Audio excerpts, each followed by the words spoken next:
Okay, now start. ভাই এটা হলো দুপুরের 2টার দিকের আবহাওয়া। সকালে ছিল প্রচুর বৃষ্টি, প্রচুর না, আকাশে মেঘ ছিল, বৃষ্টি হয়েছে গুড়ি গুড়ি। তারপরে আপনার আজকে এখন আবহাওয়াটা মোটামুটি অনুকূলে আসছে। যে অবস্থা বর্তমানে ইউরোপের, খুব ভয়াবহ পরিস্থিতি, ঠান্ডা তার উপরে বৃষ্টি, কী যে একটা বৃষ্টির অবস্থা, সব মানুষ না রাস্তাঘাটে। কালকে সারা রাতটা ফুর্তি বলতে আনন্দ ফুর্তি করছে, মজা করছে ওরা, যেটা রেস্টুরেন্টে করতো।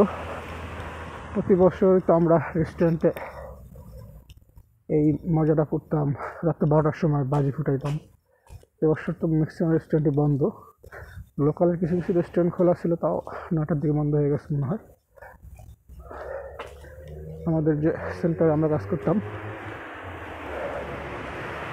সেই রেস্টুরেন্টগুলো অধিকাংশই বন্ধ। স্ট্রাইকে চলতো বা চলে, এইখানে পরিস্থিতি বর্তমানে। লকডাউন, পুরাই লকডাউন। আমাদের তো হয়তো 6 তারিখের পরে খুলবো রেস্টুরেন্ট, আশা করা যায়। এই হলো অবস্থা। তো সবাই আমরা একটা ভয়ের ভিতরে আছি।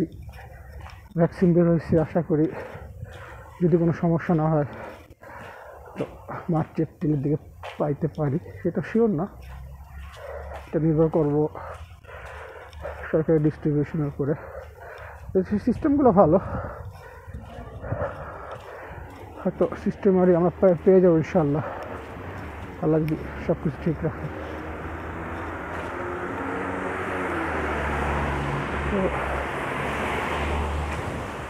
তো এই হলো আজকে ইটালির অবস্থা, পরিস্থিতি। সবাই ভালো থাকেন, সুস্থ থাকেন, আল্লাহ হাফিজ।